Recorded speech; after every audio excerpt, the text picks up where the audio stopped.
when she's so far away.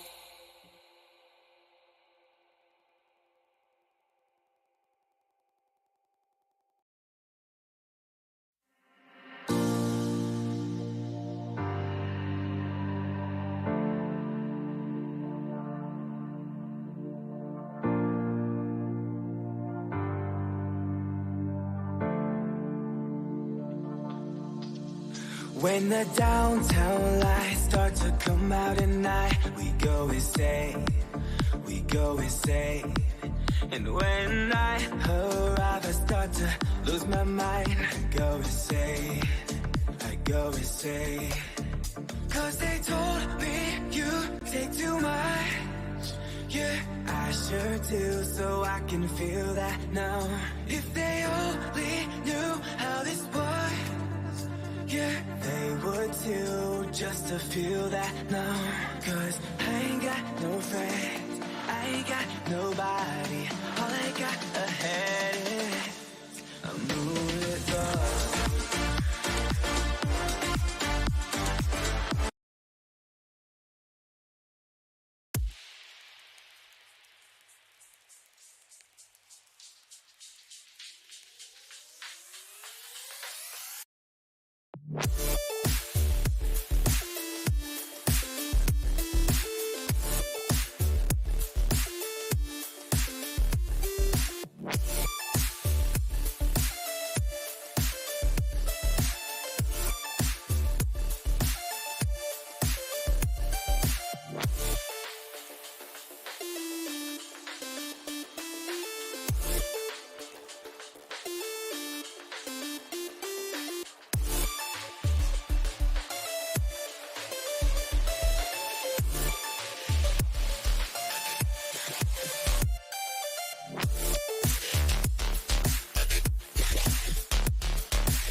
I have to do something.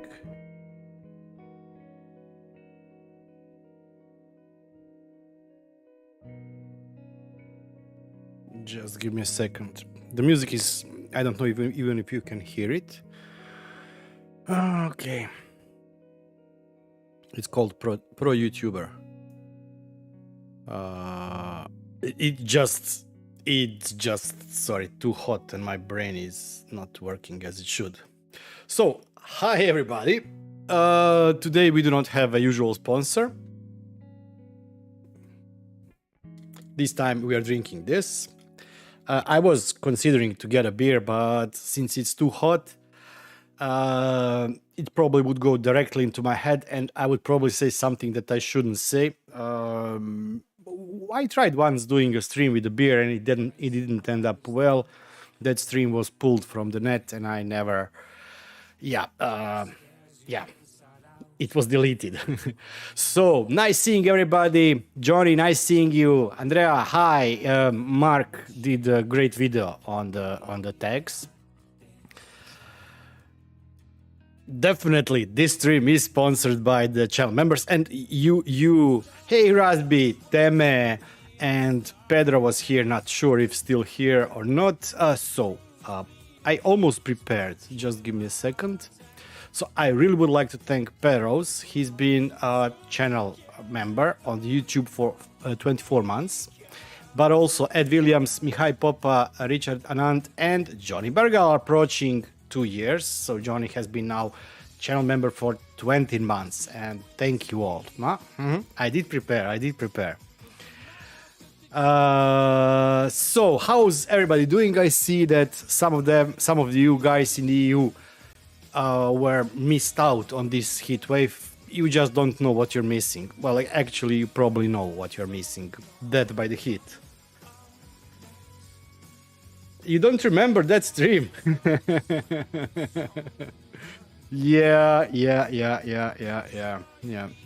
That if I ever make another channel just for the crazy stuff, I would then talk about that stream on that other channel. I cannot risk having it here once again. Daniel, hi, nice seeing you. So,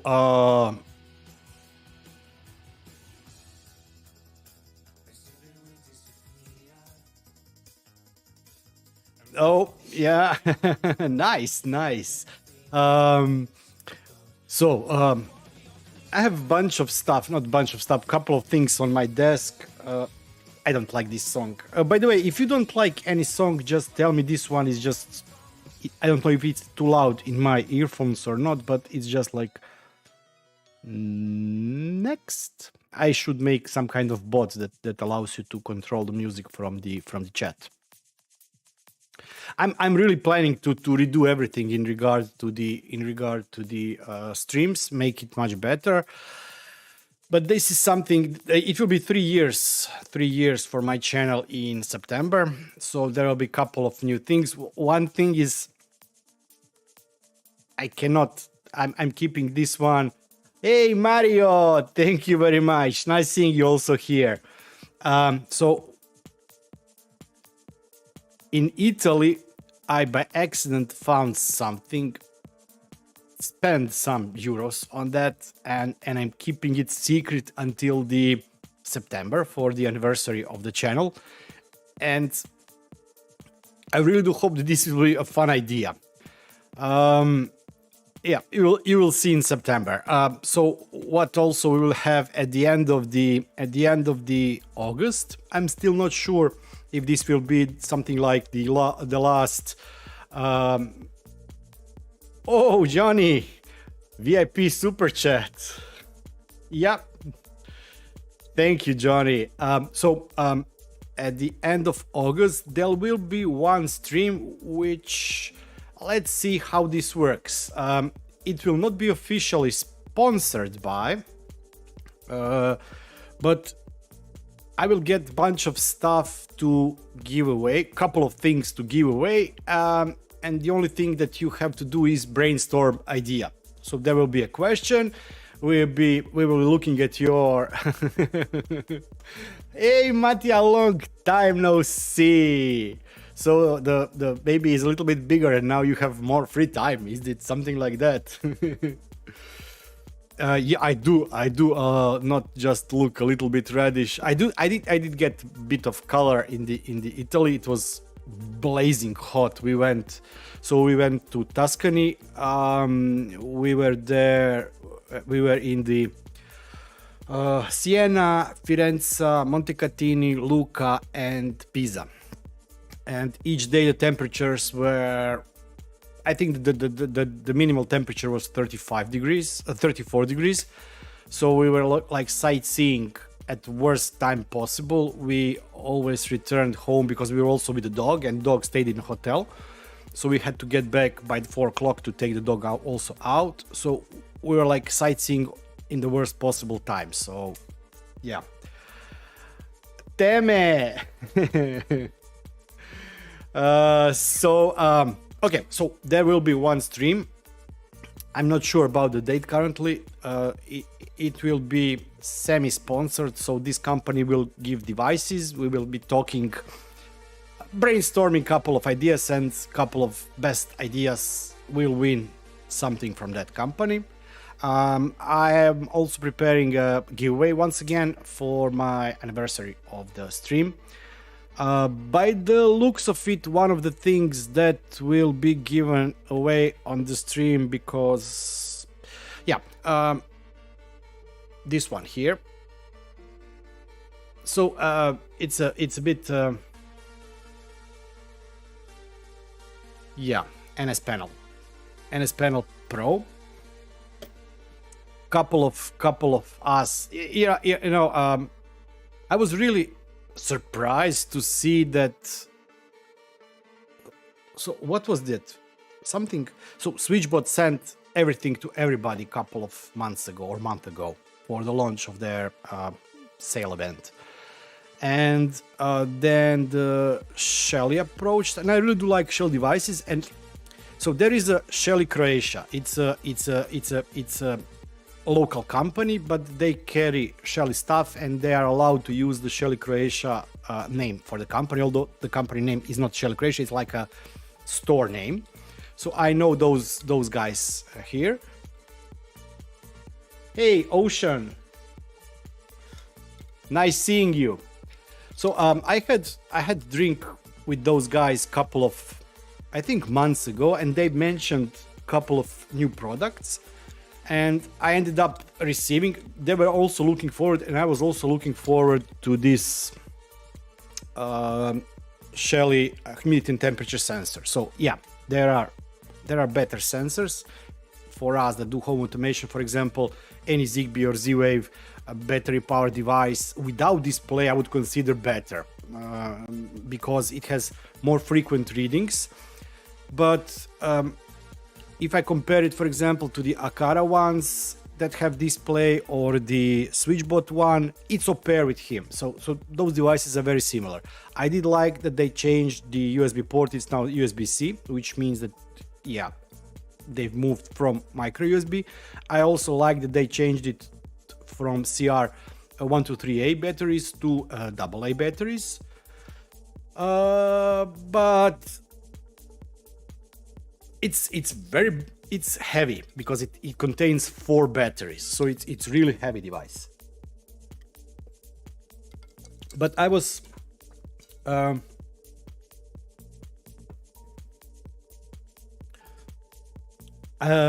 the 7-inch display, Johnny, yeah, I don't know. I've seen something. I'm not sure if there is in the ESP home library. I've seen a couple of things for small OLED displays. I don't know if it could be used for this one. I don't know if this one you bought is a touchscreen or not, so that's different, you know, beast there. But I've seen in ESP home that there is something to control the displays. And I think I did also for some time ago I created that video about the air quality meter. And when I was testing it, I also used a small OLED display. But at the end, since I tucked it for the touch, not 100% sure. So my device is currently tucked away, just is measuring the air quality, and I cannot see it. So I have no use for display, so I removed the display. It was on the ESP32 dev kit, how it's called, port. Yeah. So first, let's brag a bit. Let me find what I want to do, and let me change to this one.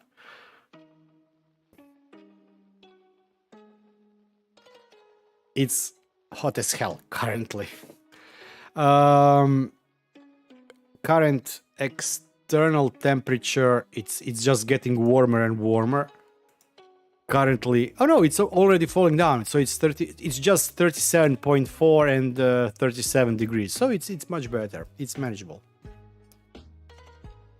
Bearded bragger, yeah, bearded bragger. So what I want to show you is my untidy desk.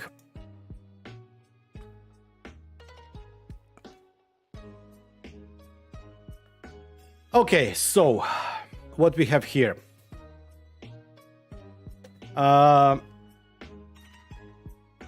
They're strange. So I got this off Kickstarter. So this was not sent to me. I bought it off Kickstarter, and it's still in the box because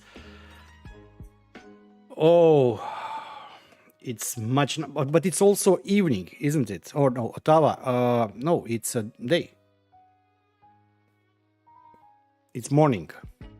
So this is the old NS panel, and this is the new NS panel.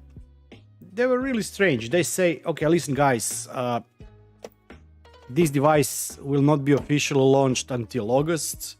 We will send you device and keep it quiet. So I said, okay, no problem. I just wanted to see it. I do have, as I said, this old NS panel, and I wasn't that impressed. I wasn't that impressed with it. I think that it's just too difficult to have it in Home Assistant. It can be done. You can add it to Home Assistant, but if you look at average Home Assistant user or somebody trying to enter this home automation market, I wouldn't consider this device to be. Yeah, I wouldn't recommend it, definitely. The idea is great. You have two buttons, you have relays inside, you have everything. So they said, listen, we'll send you this new device. It's still not launched, but keep it quiet. Don't talk about it. Don't mention it. And a day later, they've posted their information on the Twitter. So I don't know if you also are tracking or following on Twitter Ed, maybe, or me. Ed posted it, and I said, sure, if they could post it, if Ed could post it, I could post it. So we were starting to joke about this one, but we didn't talk about any specification because okay, there are information that you can find there, but they also said, you can unbox it, you can show it, but this is a beta version still with beta firmware, and don't do any kind of a review until the product officially is launched or something like that. So it's here, it's working. I cannot show you how the display looks when the device is working. You will have to figure that one yourself. I will not be breaking any kind of NDAs here. Yeah, you didn't see anything. One of the things that they are talking here is the ability to integrate it inside Home Assistant, or that this device is compatible with Home Assistant. So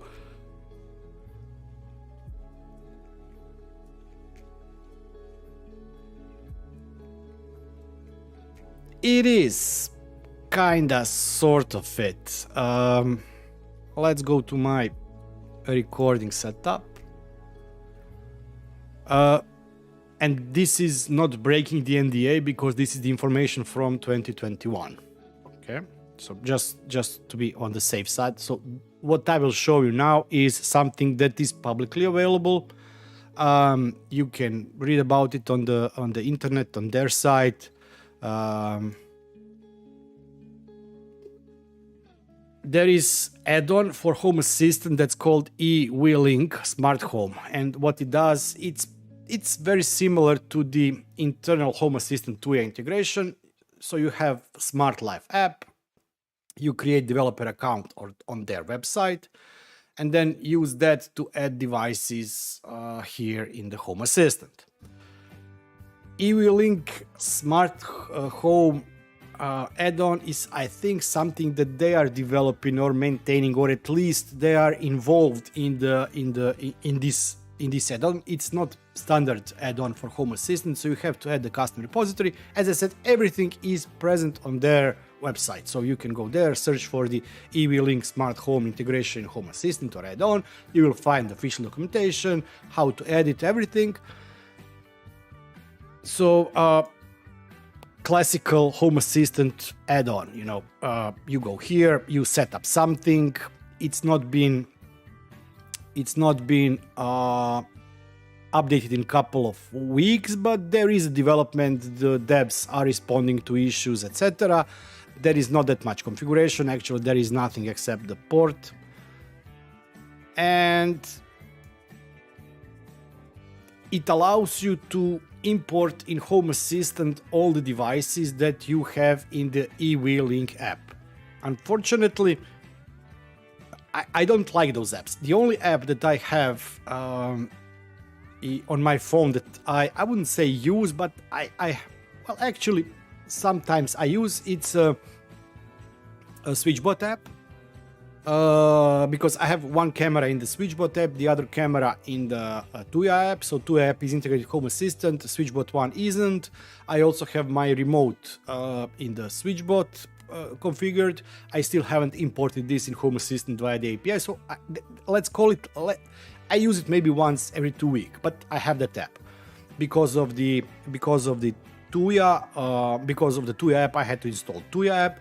Because of this one I installed eWeLink. So I had 0 devices here. The only device I had so far was this NS panel, and this is the new NS panel that just arrived. And I tried to see, when they say there is integration with Home Assistant, what actually that integration is. So bear in mind, this product still hasn't been released. It will not be released for a couple of weeks, or at least 10 days now.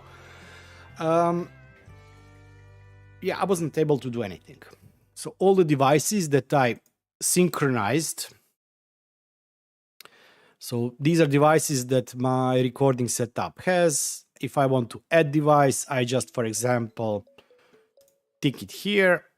If everything goes, if everything is okay, it now synced it. So this will now be available in the eWeLink app. If I go to eWeLink app, I will see that this device is unsupported, so I cannot add devices from Home Assistant to eWeLink. I can control them from that app, but they are listed, but they are also all unsupported. And when they are unsupported, I cannot also push them to this panel and have them on the panel, which I wouldn't say would be preferred way to have devices in Home Assistant, but it will be doable. So this is something that I'm still playing with.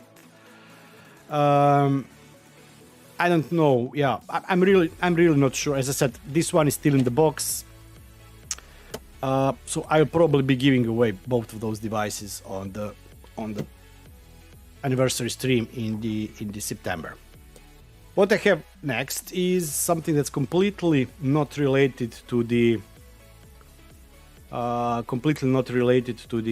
any kind of home automation stuff, but it's related to the fall I had with my electric scooter a couple of weeks ago, where I banged myself really hard. I managed to break this part here. So this is a brake for the scooter. The brake itself currently is working, but since this part here is broken, this wire is not working. And what happens is, if I keep the power engaged on the electric scooter for, I don't know, 10 seconds, it goes in a cruise control mode, meaning that it starts driving by itself. And if I press the brake, it doesn't know that I press the brake. So I press the brake and it still keeps on driving. So in order for me to brake, now I have to just press the power button once again, or the speed control button once again, throttle button or throttle lever, and then I can brake, which is suboptimal, I would say. So yeah, I have to replace this one, and since my electric scooter has 3,000 kilometers already on it, it was first version of the Xiaomi one that I upgraded the electronics to version Pro. So it's really old version with the new version of electronics. I bought 2 braking pads, and this will be probably tomorrow's project because I need my scooter for the work on Monday. Okay, let's see what I have also here. Let's move this away. Yeah, I don't know if you've seen the video or not. This is the Shelly one. I like it a lot. The support officially was added to the Home Assistant with the latest release a couple of days ago. So it's 2022.7.6 release, I think. It has official support for this device.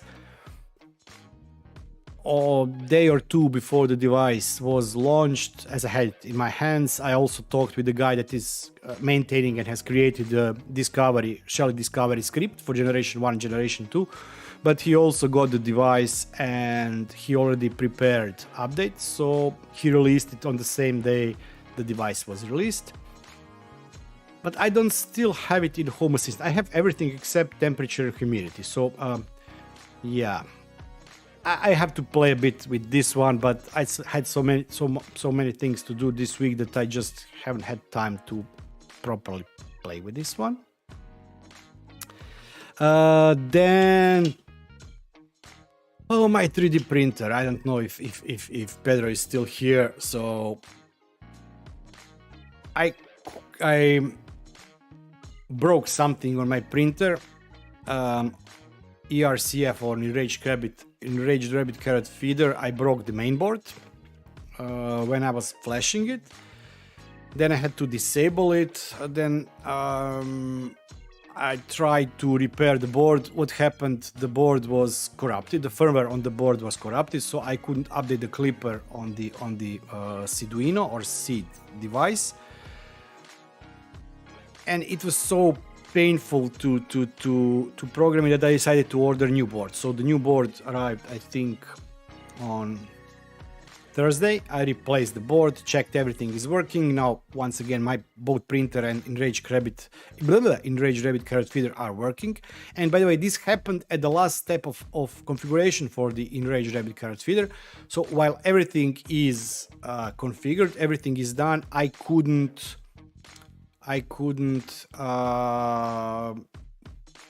test. So I still have one last test to verify that my multicolor printing is working as it should. And while I was there, I also printed yesterday scraper for the brush, or hodl for the brush for the print head, and small bucket for it. And I wanted to install it today, but looks like I'm out of magnets. I really don't know what I'm doing with the magnets. I think that I bought 50 and they're all gone. So I have to order new magnets and then install this on the printer. Last time on the stream, I think I shown this ribbon. This is for Teme. Currently I'm using ABS. I'm printing everything with the ABS. Yeah, I'm out of magnets. Correction. I do have on desk something, but they are not. Those are not the magnets I'm looking for. Wow, Mark, but still watching from a ship. It's awesome. It's awesome. Thanks for joining, and I hope you get. I hope you manage to get the to stay on the stream.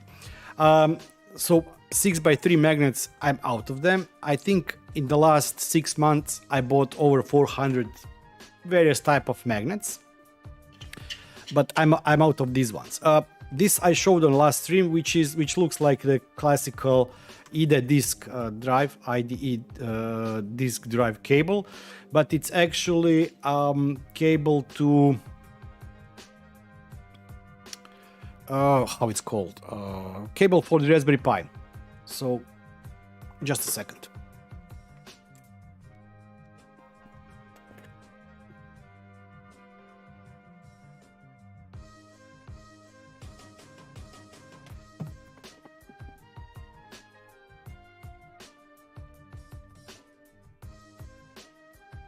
Okay, so I've talked about this a bit, but I finally now have everything. So this is the Sun founder sent me this one, the same as the Raspad, but I like it. It works. It's a really good device.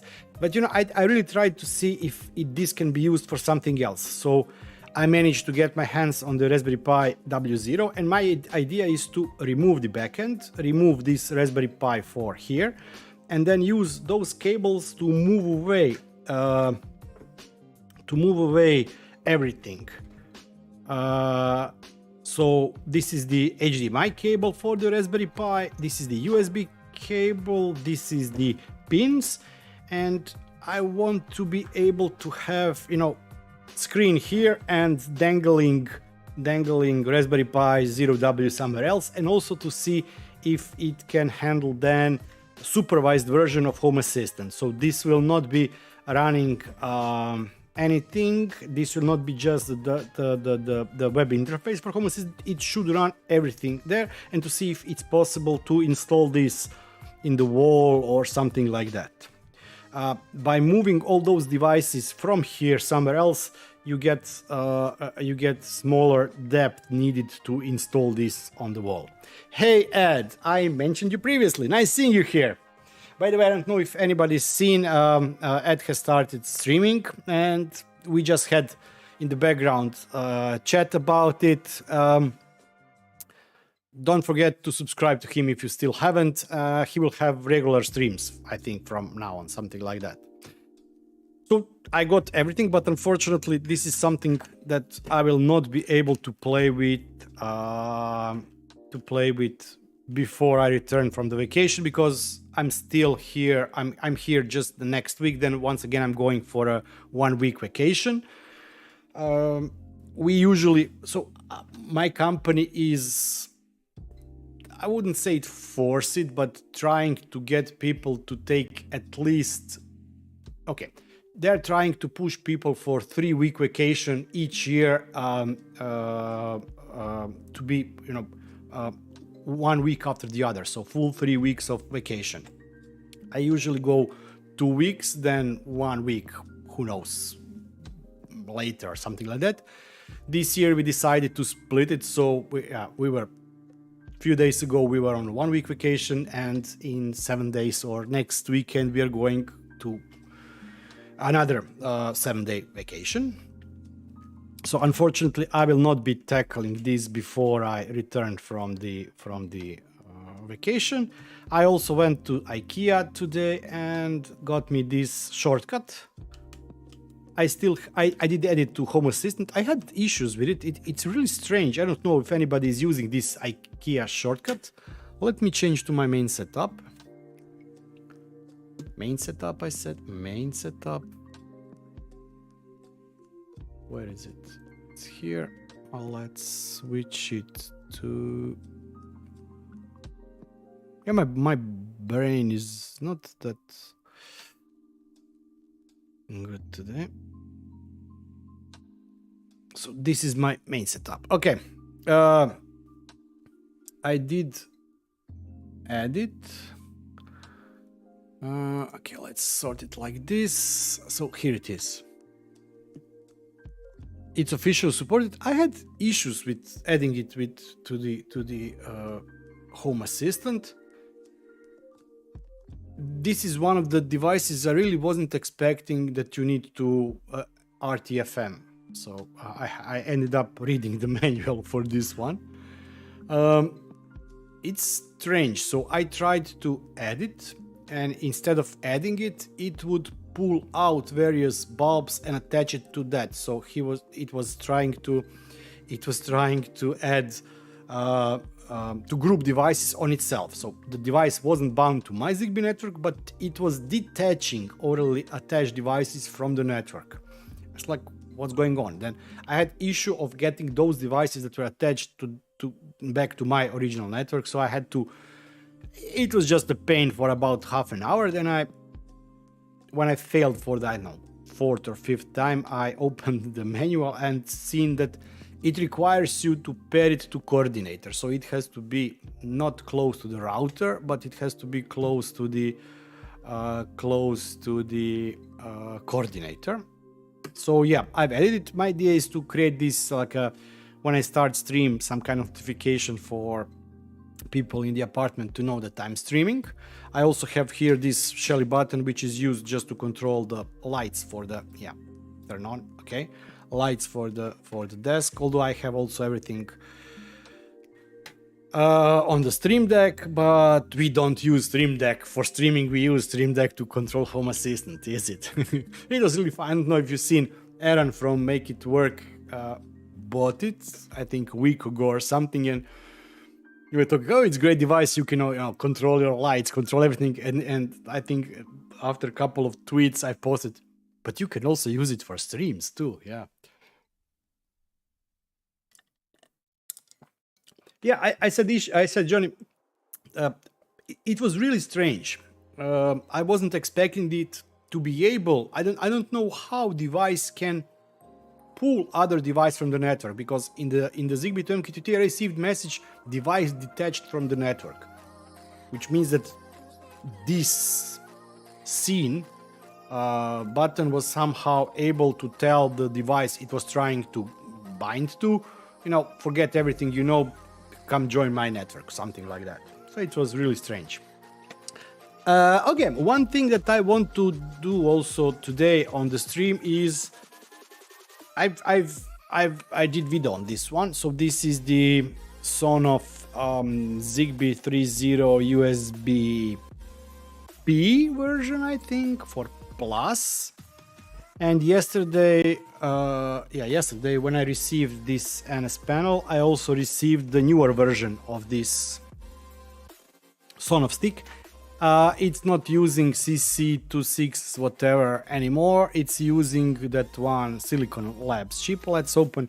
There is specification. Let's look at it. I will say something wrong.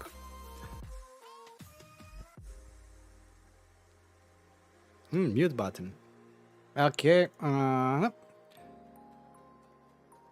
So it's this one.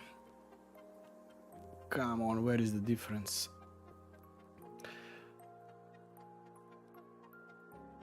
The previous one, this is this one here, it's Zigbee dongle P, and the new one it's Zigbee dongle E. Previous one used 2652P. My dongle from Slash is using 2652RB.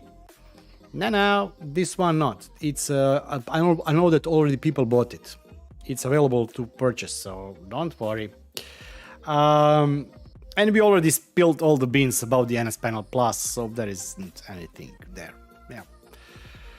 So this one is using EFR32MG21, which I'm no expert in those chips, so I've just read some things yesterday about it.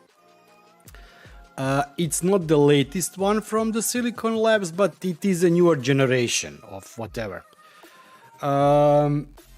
Serial chip, it's not CP2102 as the previous one, so it's using different drivers, and it's also not using CH34 whatever, it's using CH2102F.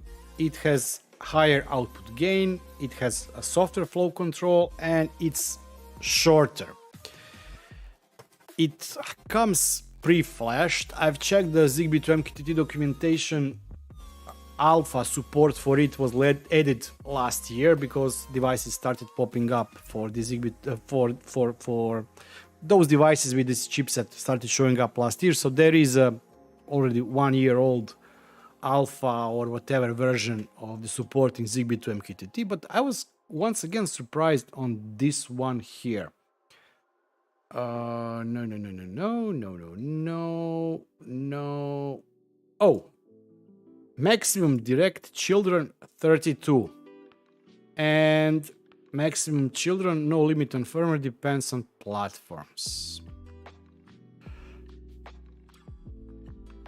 This one has 200 direct and 200 indirect, so you can have, I think, a maximum of 100 devices that are directly connected to it and overall 200 devices attached to this single USB stick. I'm not sure what this maximum direct children 32 is. I just really hope that this isn't a limitation that you can have maximum of 32 devices directly connected to it. But oh my god, just give me a second.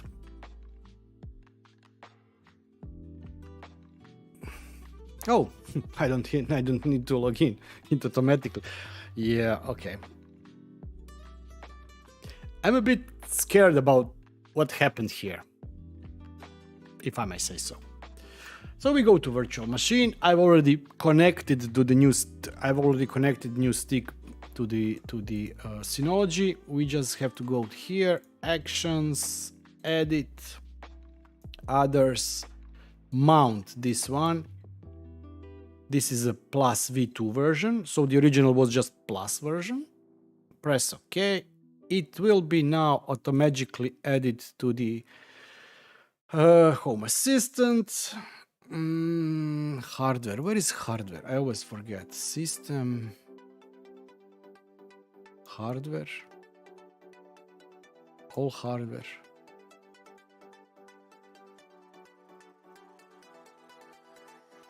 It is here. We need to copy this one here. Copy it. So this is how it was detected by the Home Assistant, which is nice to know.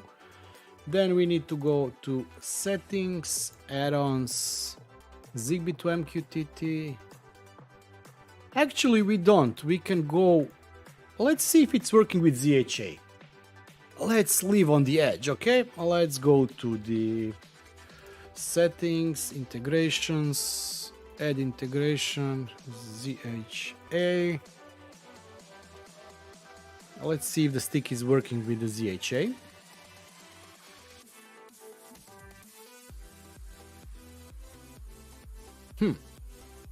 Interesting.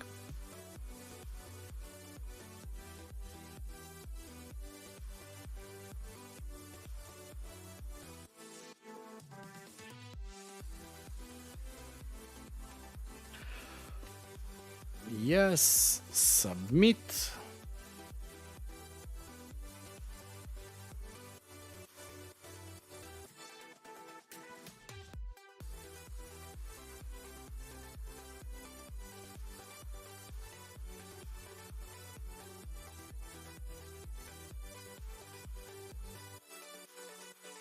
Nah, just kidding. Everything is working. Give it a second. It's a very slow machine. Okay, so what manufacturer?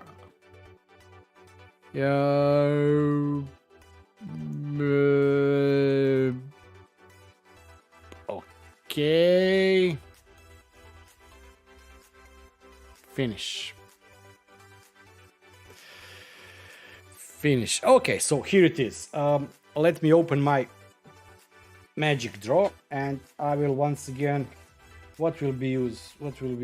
Let's use the Akara buttons. These are my favorite buttons, and Alexei, thank you for sending me those buttons. They are the best buttons there is. This is a Xiaomi, actually it's Mi buttons.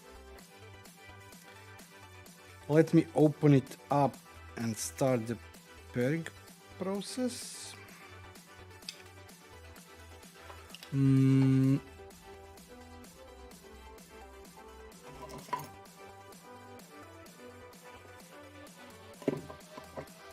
I've cleaned my desk, really.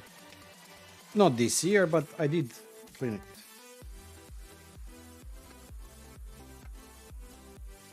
Okay, so we have to go to... I forgot, I always forget how it's... Configure... Groups, validation... Add device.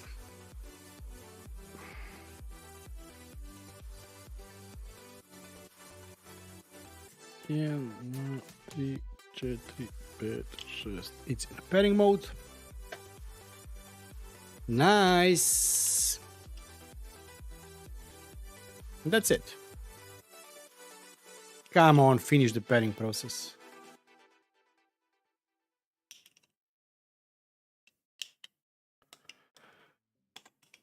Ah, okay, so this device is done. Okay, sorry, it's searching for the new device. But I also have something else here. Zigbee. Let's see. Motion sensor.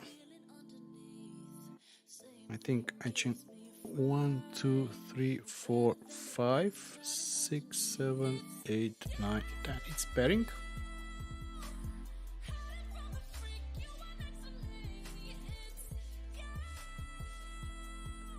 Come on, pair it. The issue I have here, which is not the issue, but it can be an issue. So these are two Zigbee devices. These are two Zigbee coordinators that are one next to the other. It's like half a meter distance between my main coordinator, so Zigbee network coordinator, which is the /1, and this one. So yeah, interference. And it's also 20 centimeters away from my access point, which, by the way, I'm also planning to record video on do's and don'ts of Zigbee network, and a lot of those things will be don't do it, but you know. Come on, sing this one also. Search again. Okay. So we got this one. Jan, nice seeing you. Jan the man. It should be... So, don't get me wrong. I just received this package yesterday. They didn't say that they will send it to me. So I haven't had much time to check what are the differences. One of the major differences, but take everything I say now with a grain of salt, please.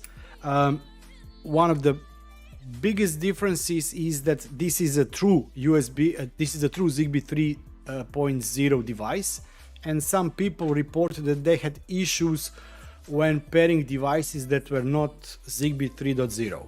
So that's one thing.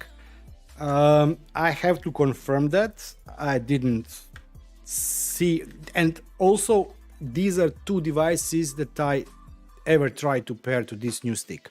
From what I've seen, the firmware is much less polished. If this is correct, what they stated on their website, that it supports maximum of 36 devices, it's not good. But remember that the original firmware, so the firmware for this stick here, also had a limitation. I think the limitation out of the box when you bought it from them was 17 devices. So if you look 17 for the release of the first version, for the second version 36, it's already improvement. I'm not sure on the flashing process. I still have to read about the flashing process. If I find out enough of the information, if I see that some things should be talked or mentioned or whatever, I may do video on it. At this point, I'm really not that sure, because it's just another stick that that should have much bigger range. So also for me, there is no way to test the range. I did want to test it a couple of times, but unfortunately I live in an apartment building. There are a lot of wireless networks around me. I myself have 3 access points on different bands, on different channels. it would be impossible for me to make some kind of normal testing. So yeah.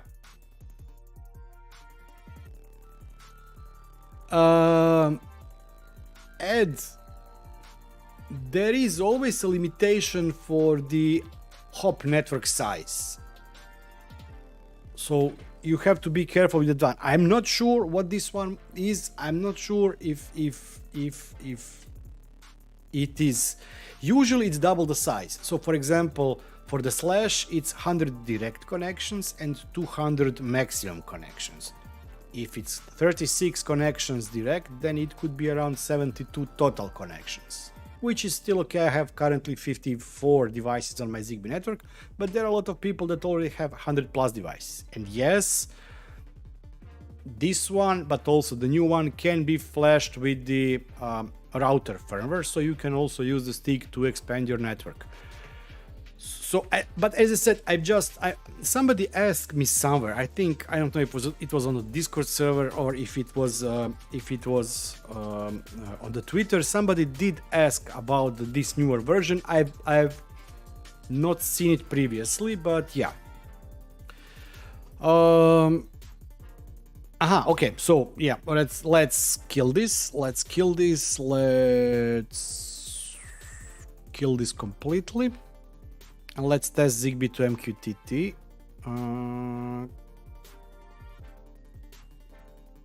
Delete. Bye-bye. Okay, let's once again go to settings, system, hardware, all hardware. Let's copy once again this here. Plus settings, add-ons. Zigbee2MQTT configuration and replace. This is the previous version, so the previous version was plus. Let me just scheiße. Give me a second. Let me copy this here. Let me save this so I have it just in case, because yeah, why not? And let's replace this. So this is the newer version. Press save. Come on. Yes, restart. It was not started, so strange.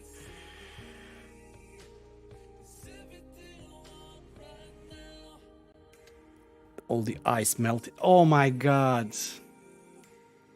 Oh, I don't know who was here on the last stream. So last stream what I ended up is spilling my energy drink on the green mat I have. This is the Elgato green mat on the desk. After the stream I washed it just with water, got it outside to dry. In the morning I checked it and there were still some stains on there, so I brought it back in, wash it with the soap, put it once again outside to dry, and then it fell to the garden and it was covered in mud. Then I got it back. Somebody found it in the garden. I got it back. I washed it for the third time. Yeah, I think that I washed this mat more times than it was intended to be washed. But I like it. Okay, so let's see if it's up and running. No, it's not up and running. What's going on here?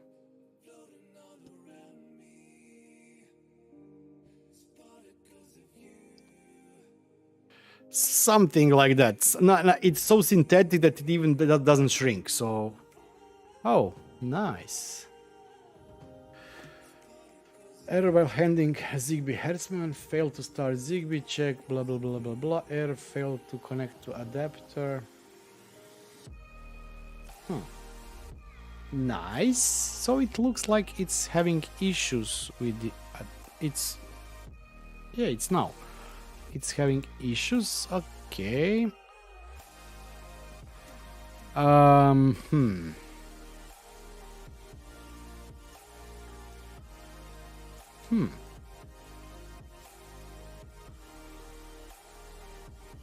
don't like this.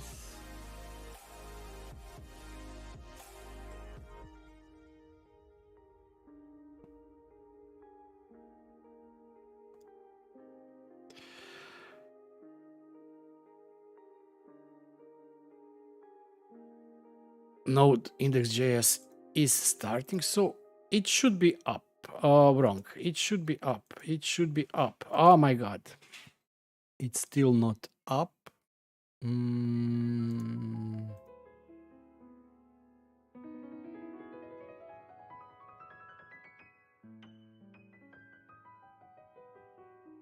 Holy! Nice seeing you. Long time no see. Yeah, it failed to connect to adapter. I don't think that it will start if it cannot connect to the adapter. So let's look at the documentation. I think how it's called. It's ERF32 ERF32MG21.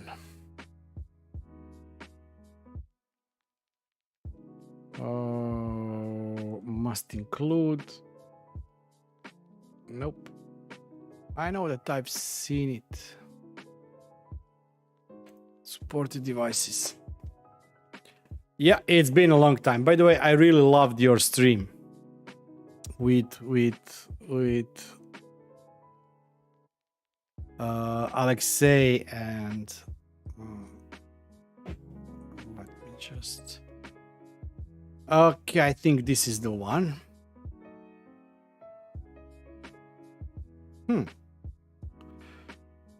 If Zigbee2MQTT fails to start, try adding the following to your configuration YAML. Serial adapter EasySP. And it's for EFR32MG21, which is what we have. Initial development started on experimental alpha support for this device. So let's try adding this.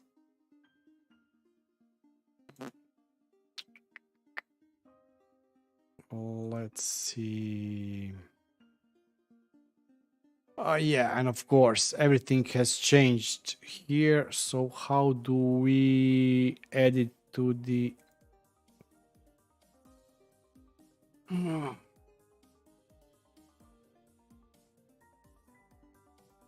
Yeah, that's the problem now. I don't think that we have configuration, normal configuration here anymore. Let's fix this. So what did it set? Serial adapter.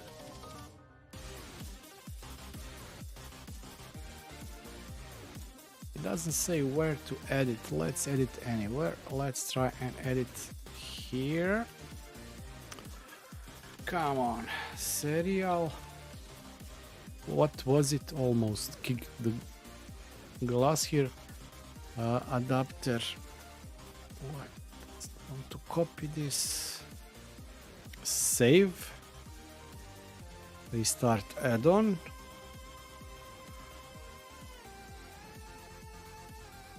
Teme, the issue is that I think everything in the Zigbee2MQTT add-on has been moved to the UI configuration, and there are only minimum fields that should be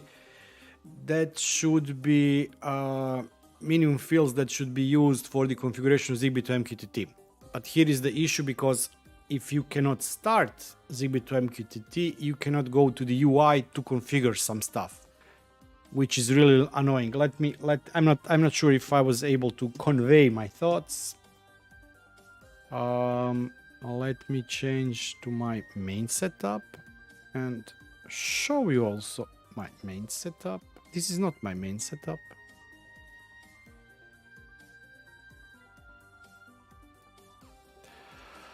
Everything has been moved to the settings menu. So whatever you need to add now, change, access to the configuration is done through this. And it's not advised to use configuration YAML file for configuration of Zigbee2MQTT. In effect, even if you use it, let's go back to the recording setup, you should see a bunch of errors in your system. which of course I have tons of errors. I have also tracker for who has tracker for the errors in Home Assistant? I think I have something like 1000 errors. So this one maybe has restarted. Let's check the log here. Nope, it's not working. Nah, well, I will play with it after the stream. Let me show what I was talking about the errors. So if you go here to supervisor, come on, you will see bunch of errors that are specific to Zigbee2MQTT because it's now considering the list of the Johnny, that's one way of fixing it. Look at this. So we have, this is everything here in the supervisor are errors that are related to the Zigbee2MQTT. All those options have been removed from the configuration. Look here, even it has unknown option serial, so I just added serial there and it doesn't know what to do with it. So yeah, it's like cat and mouse game. I have to do something to be able to start it, then to enter. Yeah, but I will play with it later on. What I wanted to show you is my errors list. No, I didn't want to show you. Maybe I'd better not show you my errors list because it's very long.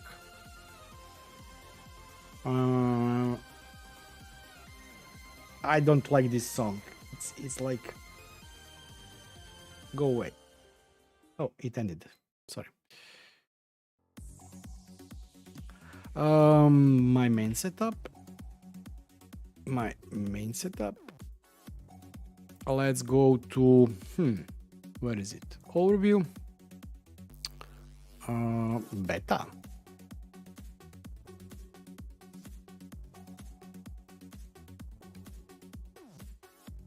Oh no, it's here. Bugs.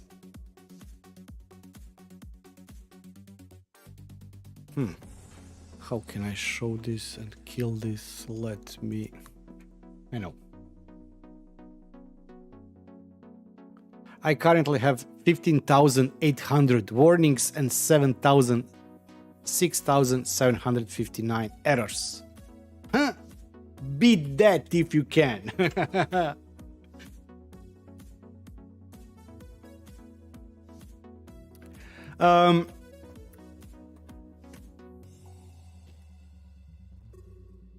So, for the next week, there will be video which will not have any kind of direct connection with the smart home.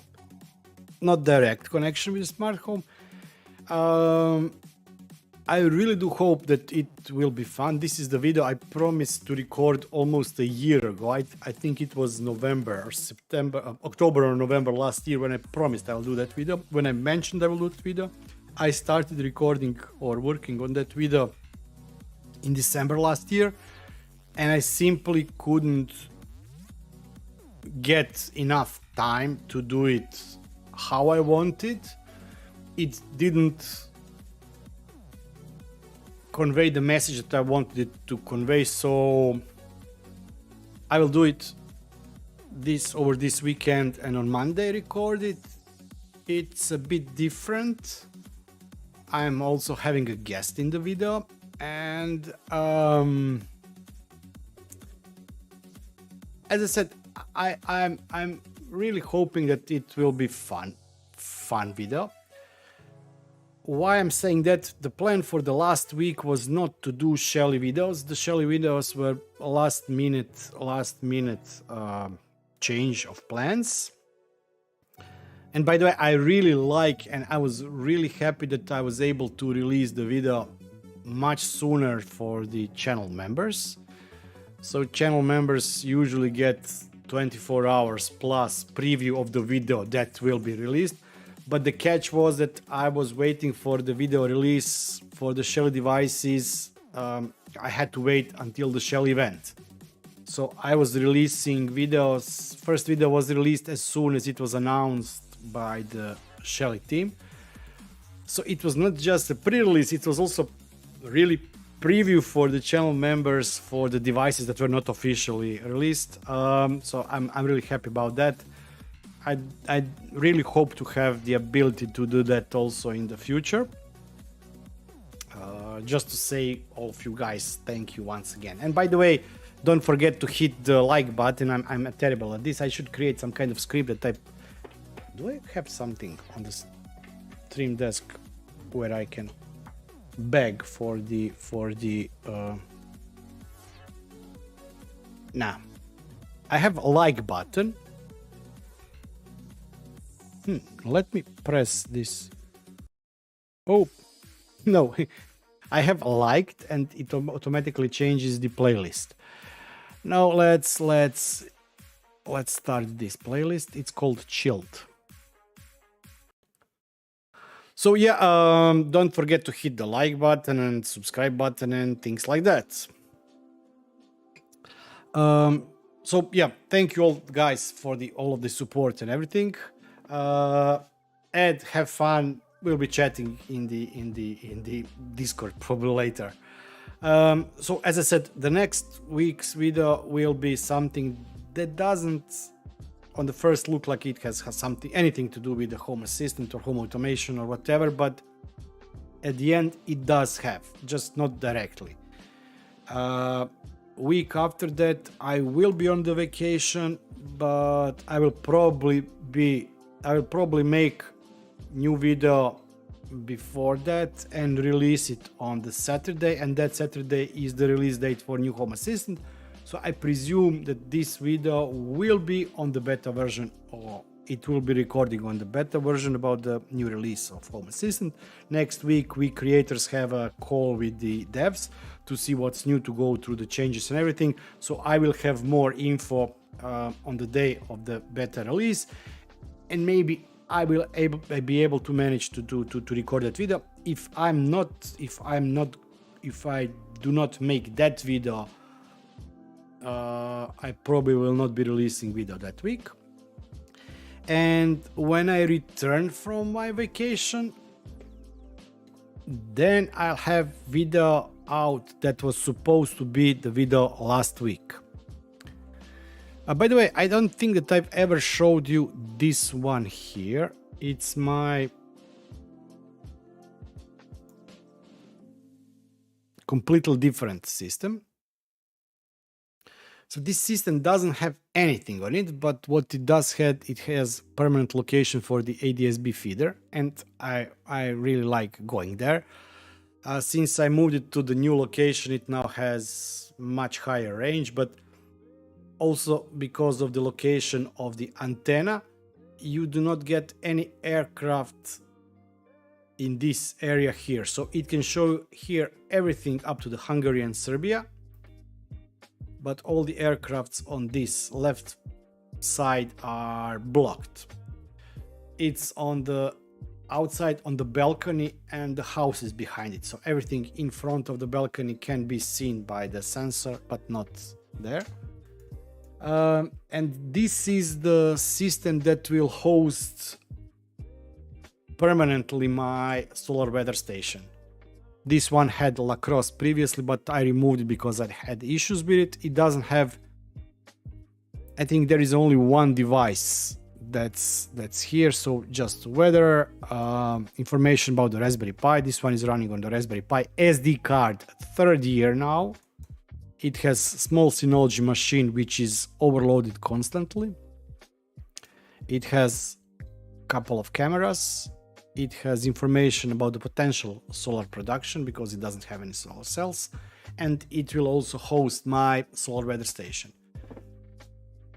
I did complete this project. I have to still finish up on the GitHub repository. I have to finish on the GitHub repository documentation. I have to document the change in regard to the rain meter.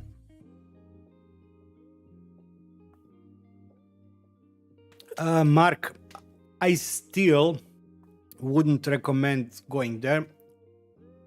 As soon as it was released, there were some issues. You know, it's very hard to make any kind of judgment based on that, because when people update and if it works, they don't go onto forums saying, yeah, I just updated and it works. Usually people with errors go to forums. So the community of people with problems is usually more vocal and verbal than the community, or vocal, not verbal, but vocal than the community of those that have everything working. One of the issues I've seen on forums, both on Synology forums and also Home Assistant forums, were issues with the USB sticks. And that's the issue with the drivers or issue with the support for Zigbee, Z-Wave, Bluetooth, whatever.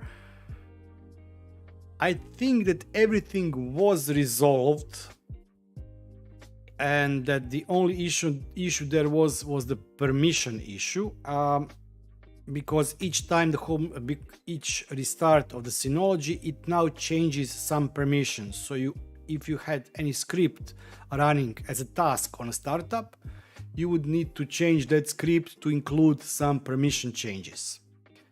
But as I said, I'm still keeping my system on the recording system on the DSM 7.0, and I will be keeping it for some time.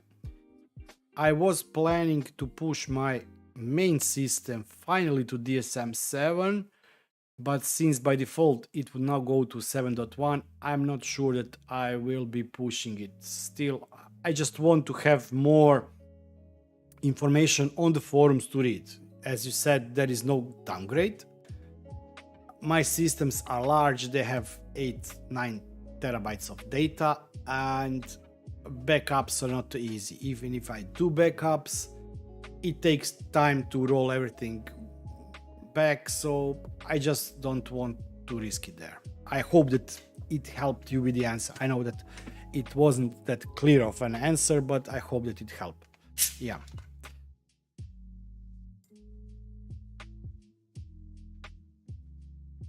It's hot. This was a lemon lime Sprite. And I'm out of ice and it's already hot. Okay, let me kill this one. First, let me close this. Let me close this one. Let me just check something here.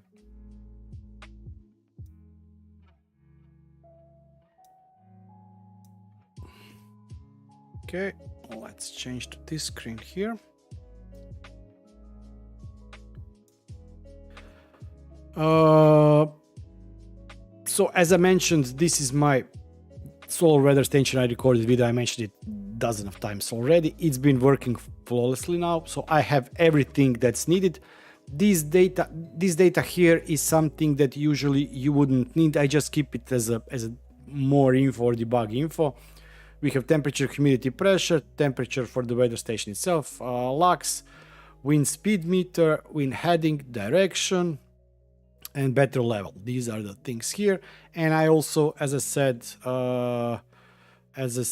I've converted rain gauge to work with the Zigbee, so I have everything here. It's working. Last month or this month in the July, we had almost 1 millimeter of rain.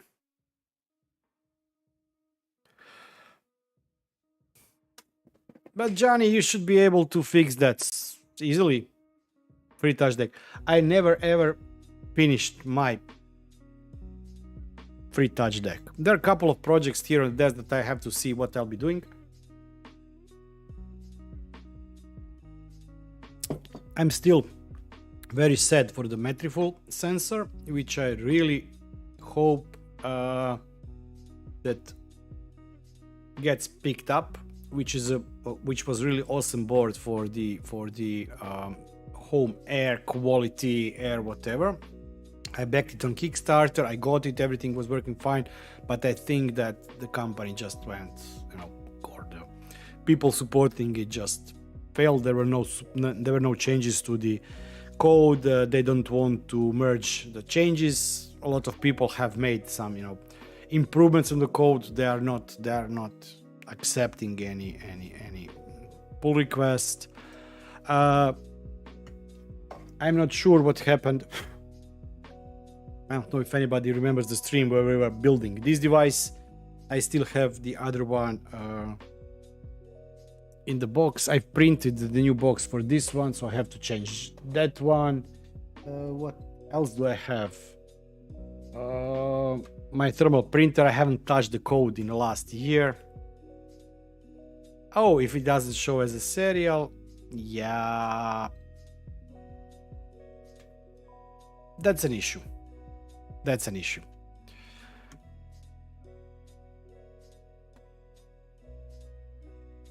Okay, any questions here? Yeah, watch out, Jan, with that one. 7.1. Everything should at the end work from what I've seen. You know, just you don't want to create problems where you don't have to create problems. Where is it? Oh, my concentration of the heat, because of the heat. There is here.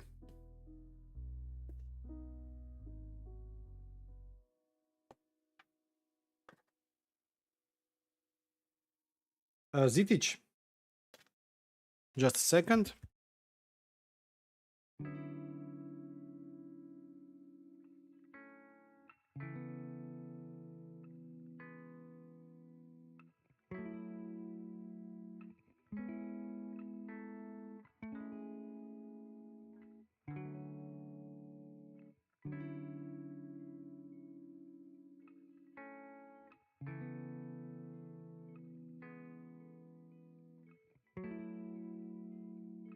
Okay, now it's okay. So let me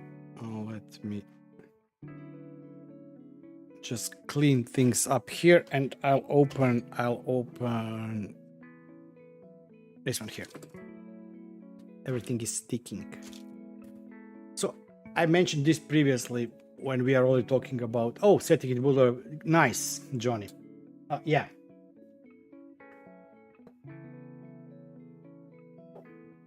When we are already talking about bootloaders and not getting recognized. So this was the board that I got out of AliExpress for the Enraged Rabbit carrot feeder, and it has a Seed Studio module here, and it's directly soldered to the board, which of course, yeah, you can desolder, but it's pain. Then I got this other board, which once again is directly soldered to the board.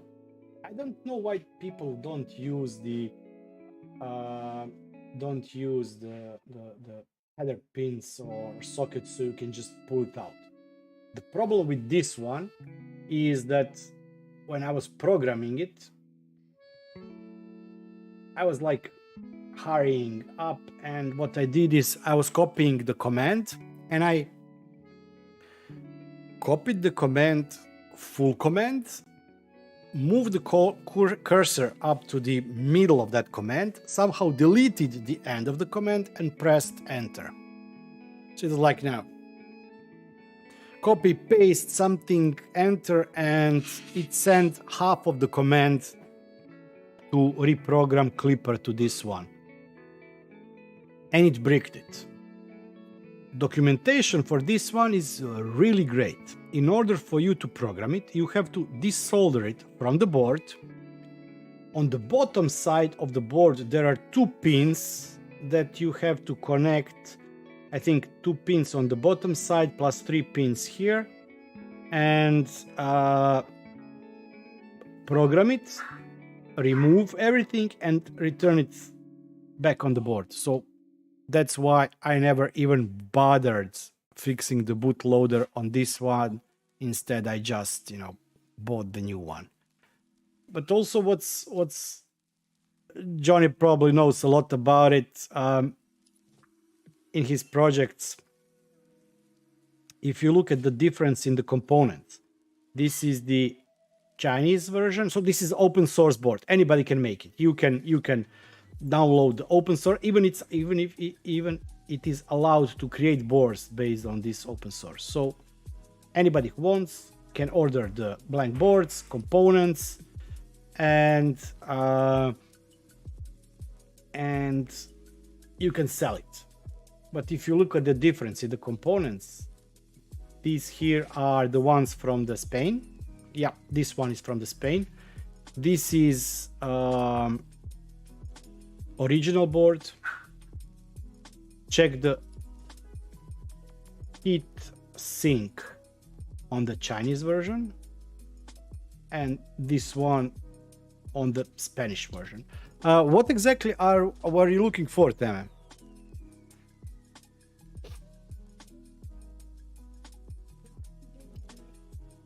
And yeah, as I said, why I ordered new one, the new board was something like, with the shipping, 23 euros. When I was calculating time needed for me to fix this bootloader, it would be higher than that, because people sometimes forget effort and time put into something. Is it worth doing it or not? So that's why I ordered a new, just new board. I used couple of shops for ordering a lab. I try to remember, but when everything is coming back to me, I feel as if my memory is paralyzed. This is the shop I ordered this, but they also have other stuff for the Voron printers. I don't know. Not much. For example, stepper drivers, boards, things like that.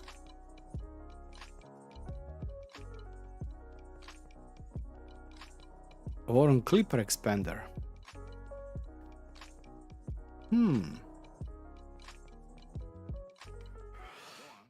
Clipper expander is typically used as secondary MCU. Let's make this bigger. Secondary MCU to suppress your main control board's limitation, allow you to connect 4 accessories: fans, heaters, other inputs, plus 2 more thermistors and 1 RGB LED. It's nice.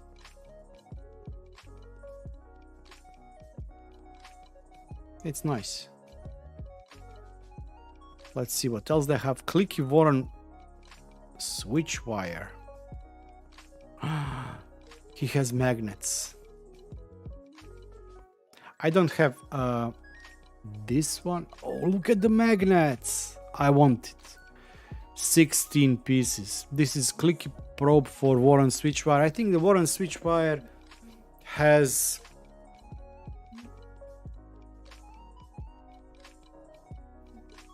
it's different. Yeah, I can't remember what was the difference between the switch wire, clicky probe, and normal. I have all the parts. I have all the parts for clicky. I think I even inserted the magnets, prepared wires, so everything is printed, everything is ready, but I didn't install it.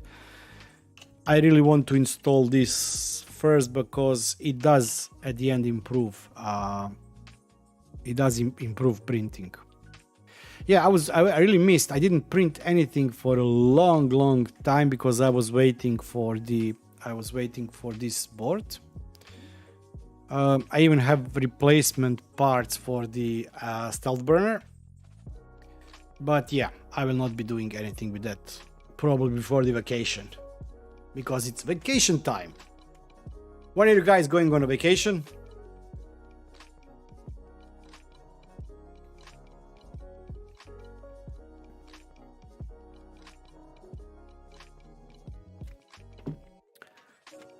Yeah, it's this week.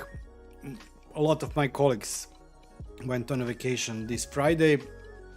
As I said, people usually go here for a 2-week vacation. Our company is really trying to get as much as possible from our guys to get 3 weeks, because we ended up only,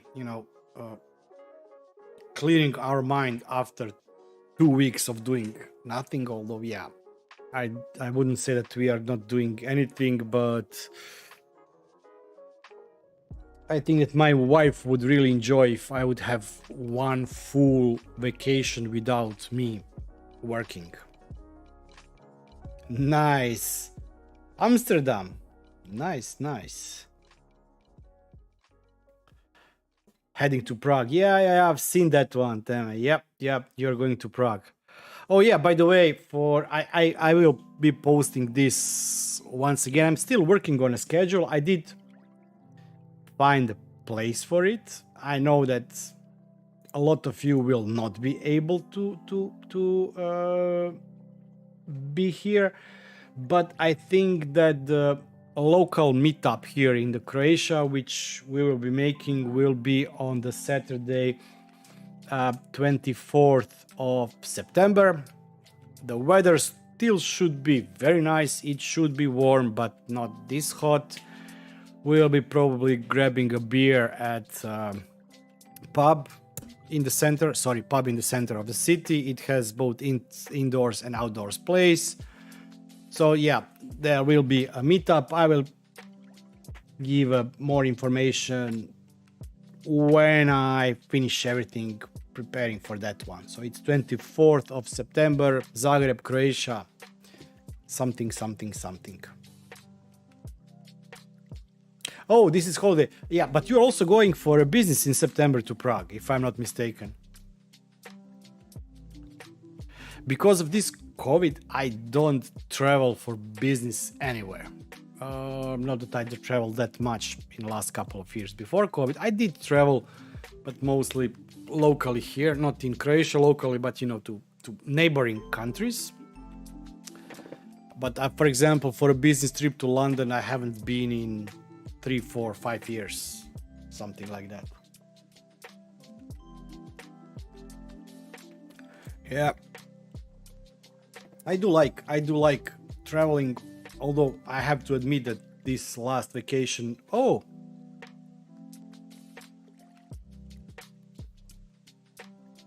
I know it's yeah, but it's 30.3 degrees currently here. Nice, Jan. Enjoy your dinner with your wife. I'll be seeing you soon. So it was really,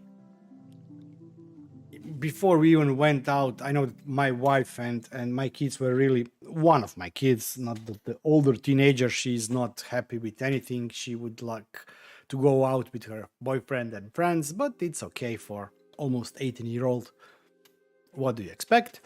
But my younger daughter and my wife were really looking forward to traveling to Italy. I did have fun. It was fun, but I was also designated driver. So for me, it was, driving and walking. You do not have that much free time to just relax and enjoy. So I really was, when we returned, I was like beaten up completely. I think it took us, on the last day, we left the hotel about 9:30, 10 o'clock, and we arrived home at 10 in the evening. So it was 12 hours, which included a brief sightseeing on plus 35 of Firenze. Attempted stop in Trieste to have dinner, which ended up with us getting something at McDonald's. We missed the slot when the kitchen is open in the restaurant, and we would have to wait for additional 1 hour.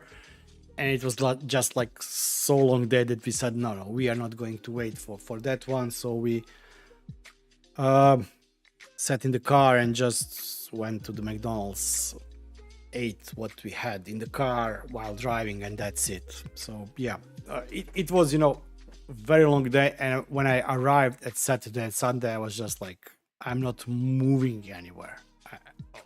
Beaten complete hands, legs. Car is good. It's really comfortable. Family was great. Food was great. Sightseeing was great. Everything was great. But yeah.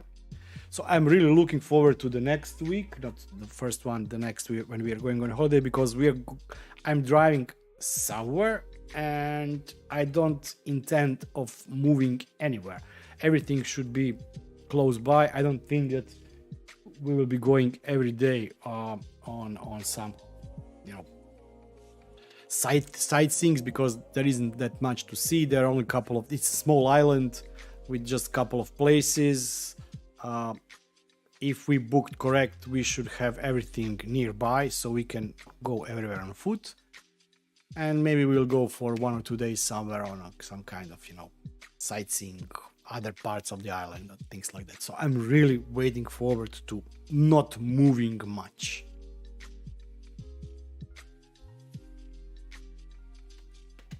So anything else you guys want to see? What we talk about, unfortunately, this one we cannot fix.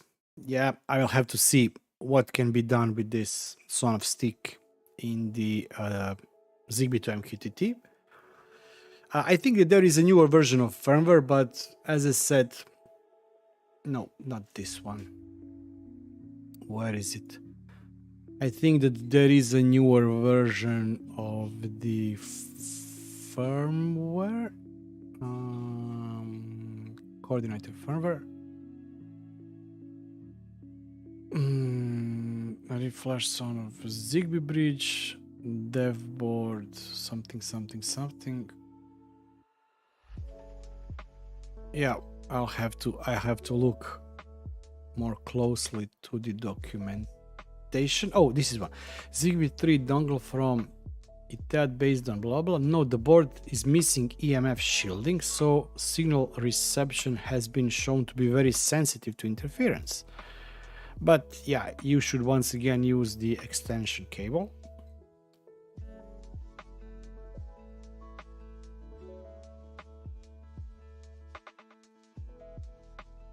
Oh, so it requires update to 7.0 firmware, and let's check. This one has 6.10. Okay, so it requires firmware update.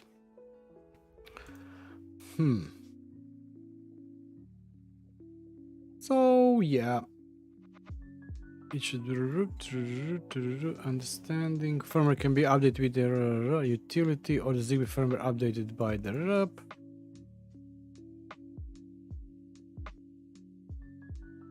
So we need this one.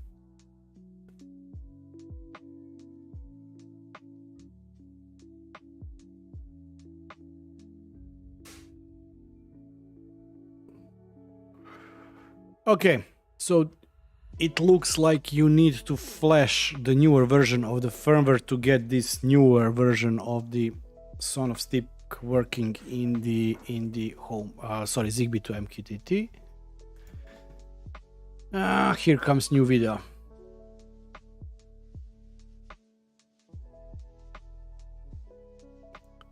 Let's look at this one. Instructions for the Easy SP radios. Note all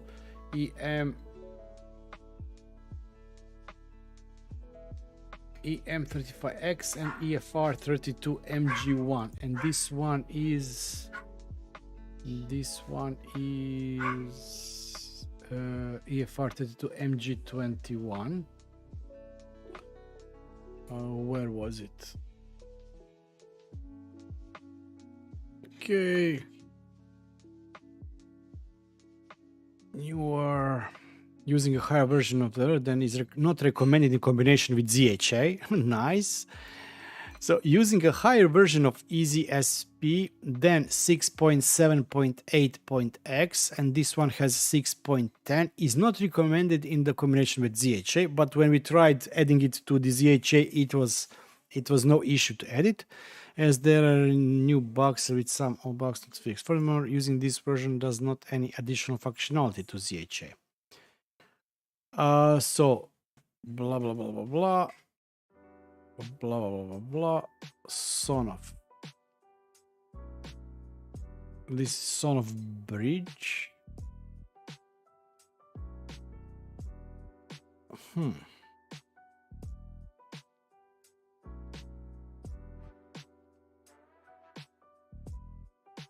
Yeah, still not sure where is the firmware for that one. Integration components. Nah, doesn't matter. We will find something.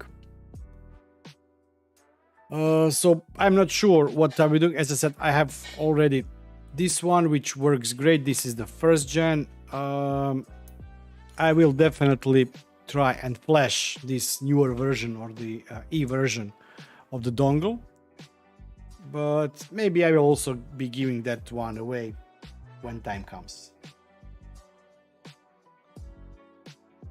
So it's really hot. Anybody has any topics we want to talk about? Sorry, not talk about. What I have here. Oh, yeah. This is what I've shown here. This is the nozzle scrubber.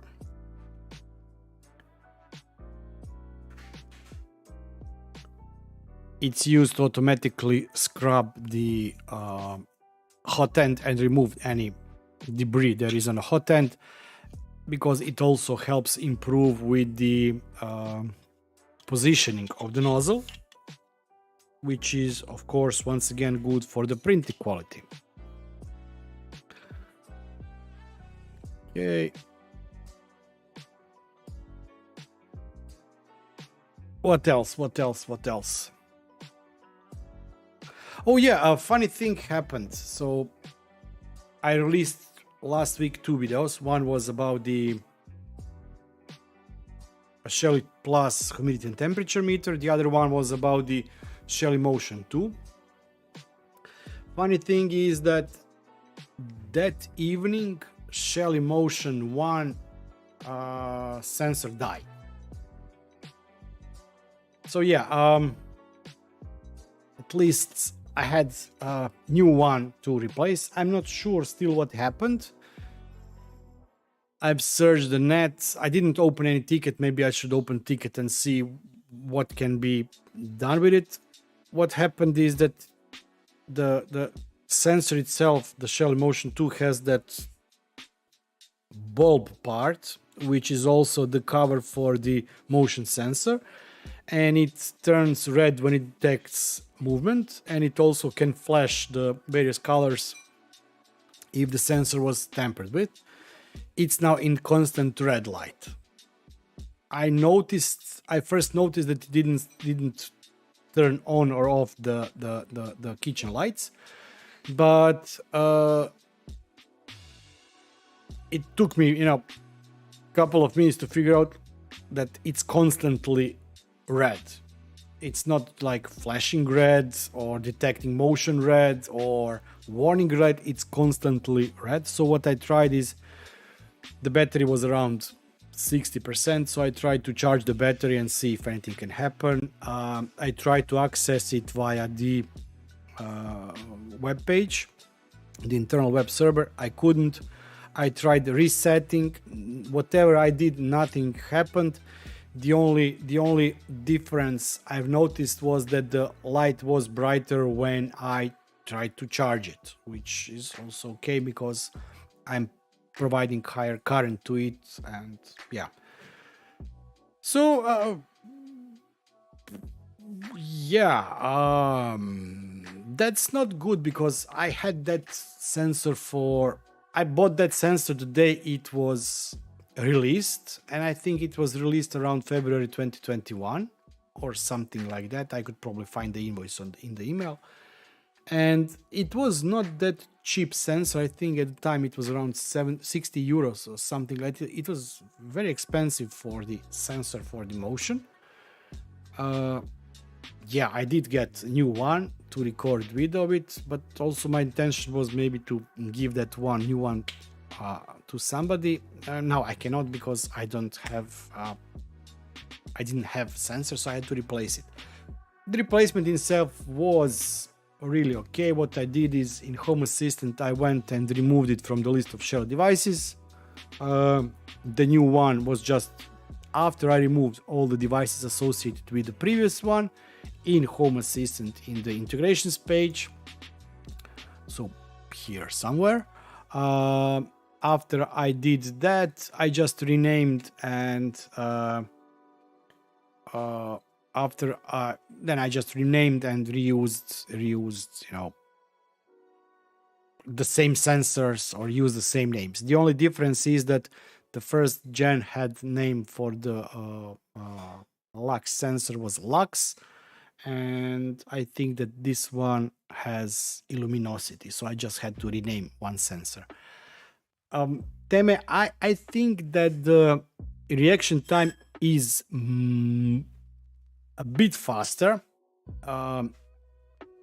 The sensor is above your head when you're entering the room. So previously, but it's very hard also to be exact, because this sensor also turns on the Zigbee network lights. So there could also potentially be delay on the Zigbee network for whatever reason. I don't expect it, but it's not that easy. I do think it looks a bit faster, but it can be just a personal, preference or feeling or whatever. I can be completely off here. I think it's a bit faster, and the range it covers is a bit bigger. So what I had to do is I had to move sensor a bit up to prevent it from seeing its open space. So I had to move it a bit up to prevent it seeing motion in other parts of other rooms where it could trigger the lights in the kitchen. Let me change to main setup.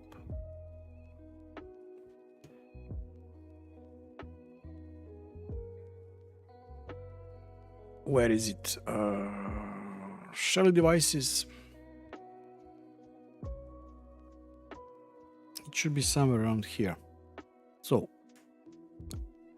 it started with the 99% battery. I didn't keep it. I didn't charge it according to the specs, so I didn't keep it for a longer period of time. It's been up 2 days since it's up.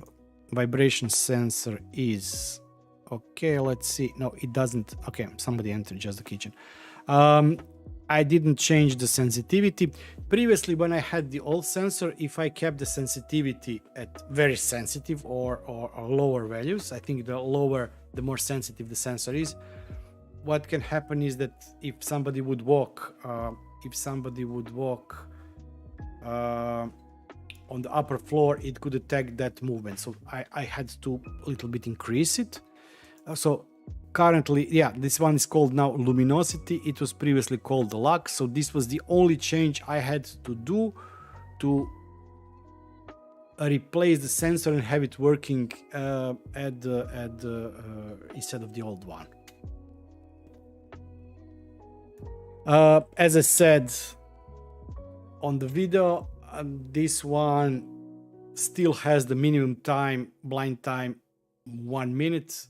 You cannot lower it, and yeah, but I also use it in such a way that I use it to my motion detection. So currently it moved to state clear, no motion detected, and my automation works in such a way that lights turn on instantly when somebody enters the kitchen, and they are not, the timer then is triggered by the all clear event. So now the timer would start, and this timer for the kitchen is either 2 minutes or 3 or 4 minutes. And if it doesn't detect any further movement in the kitchen, it will kill the light in 2 or 3 minutes after the last movement. So that's why I don't have issue with the blind time, because I react on the all clear, and then I use the timer in Home Assistant to further track if I should turn the lights off or not.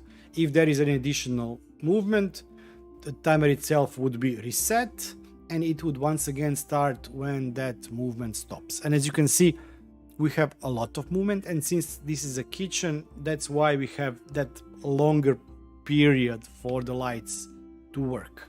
Why? In the corridor, for example, if you're just passing through, you want to have brief light, for example 30 seconds or 1 minute.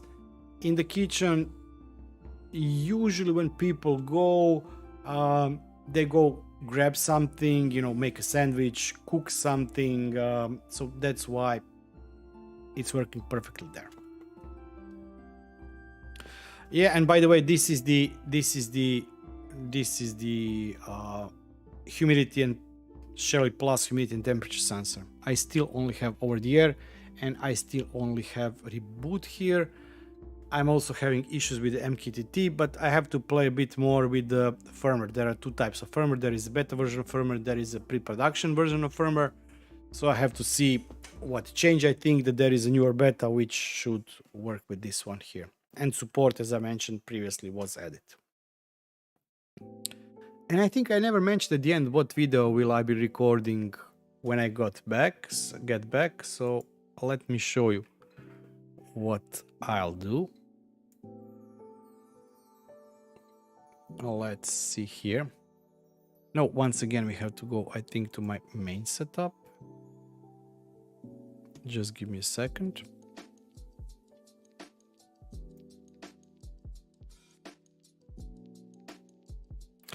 I know that there's been so much talk about energy tab and energy monitoring inside Home Assistant,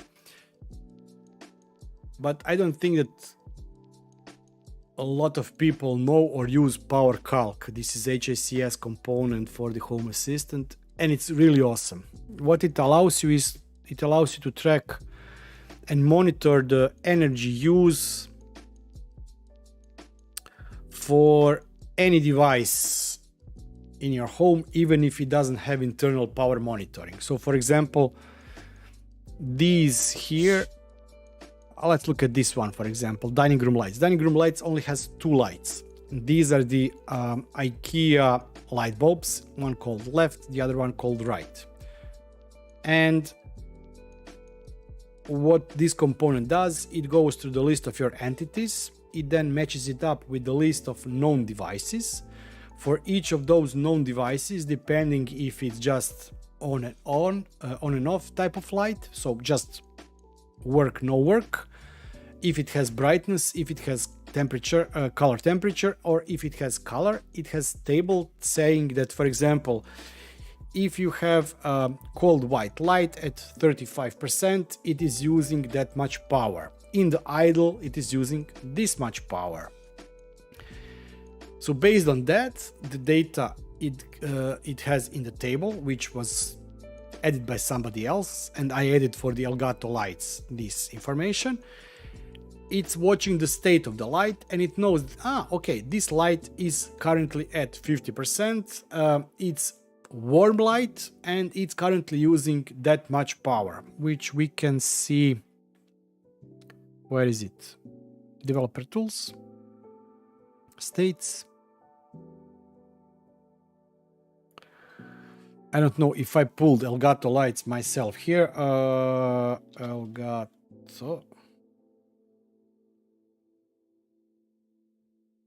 It's currently unavailable. Okay, so now that, let's look at left.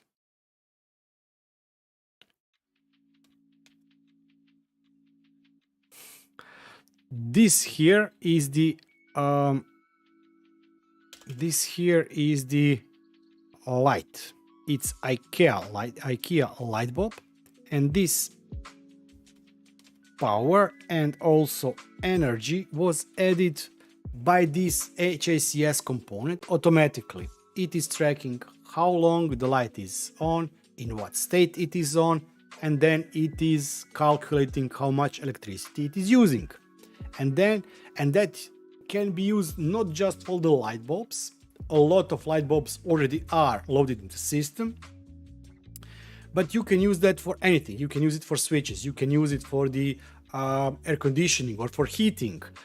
You can use that for media players. For example, if you have Shelly Plug S, you can hook up your Sonos speaker, see how much power it is using when it's idle, see how much power it is using at 10% volume, see how much power it is using at 100% volume, and then add it to Home Assistant, this information, and next time you play something on your speakers, it would automatically detect when it's on or off, and also create a power usage for that specific device, which is really awesome thing. It can be a bit overwhelming at certain times, but it's really great. So yeah, this is the video I will be creating when I return. Why I haven't created it previously, I've been talking with the author of this about some changes he's making. He's improving some onboarding processes, how you can add devices and things like that. So I want this to be finished. It's currently in some beta phase. So when he finishes that, and it should be finished very soon, then I will record the video on that. And I'm really looking forward to that video, because let's go back to energy tab. Previously, for example, I had a dishwasher, 3D printer, and where is it? Dishwasher, washing machine. So this dishwasher, 3D printer, bathroom vent, which is Shelly device also, and washing machines are either Shelly 1L device in case of bathroom, all the others are Shelly plugs. And these here, living room lights, Zeta room lights, dining room lights, Luca room lights, balcony corridor ledge. Let's just see. So balcony corridor ledge loft. Let's go here and turn the lights in balcony light, and this one, it's corridor light. If we go to energy, now this will start and add up here, and we will have the energy usage tracked for this one. This is a just basic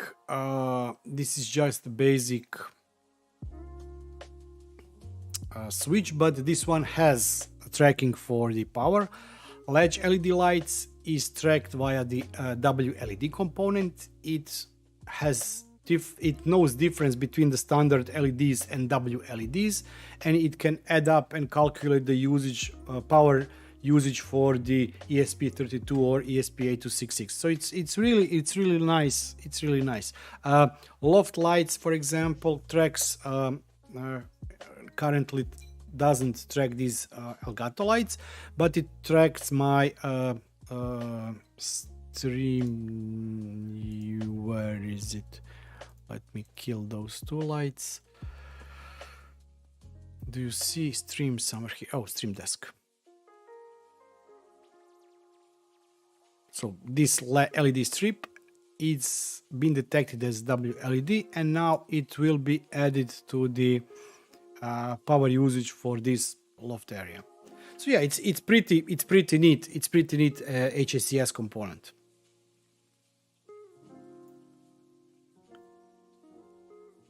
Okay, anybody had any other question? I hope that Johnny has fixed everything. Since the bootloader has been fixed, I presume that everything else has been fixed.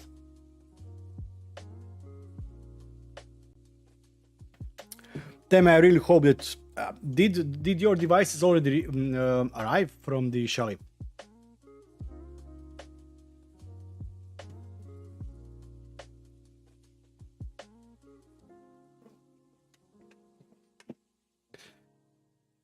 Yeah, I will be wrapping up.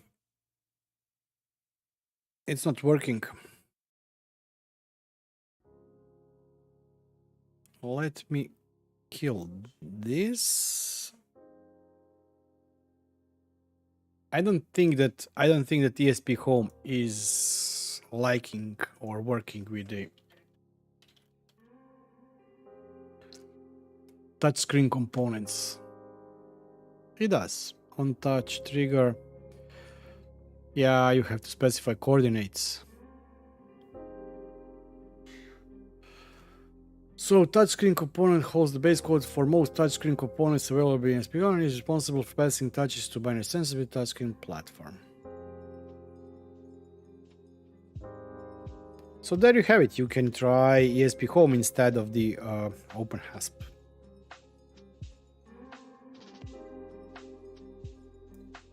LilyGo 4.7 touchscreen. It has its own platform. I'm not, I know, but you also didn't use Zigbee2MQTT. I'm just saying. I'm just saying. Or do you know what's the other favorite saying for that? Yeah, I know, nobody's perfect.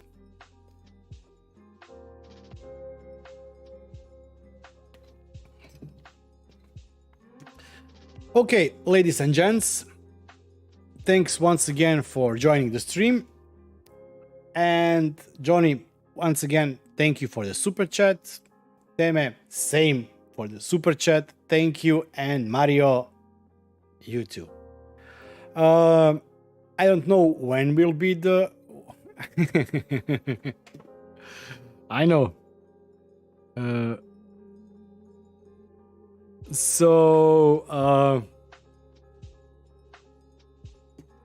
don't know when the next stream is. I'm not sure if it will be in 2 weeks because at that time I should be traveling back. I'm not sure. Just a second.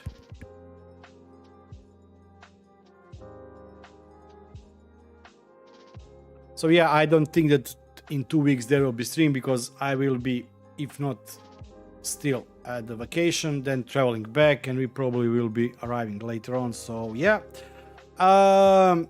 thanks everybody for joining. I hope you had a wonderful day. If you live here in Croatia, I really do hope that some of the rain falls, that there will be also guys in Slovenia, take care, and Spain and Greece and Italy, take care with those forest fires. They are really bad. Hope we have great weather, nice summer. If you're going to vacation, have fun, and I'll be seeing you, if not in 2 weeks, then on the next video. Take care. Blah, blah, blah, blah, blah. Take care. Hotel Transylvania. Take care, everybody. Blah, blah, blah, blah, blah, blah.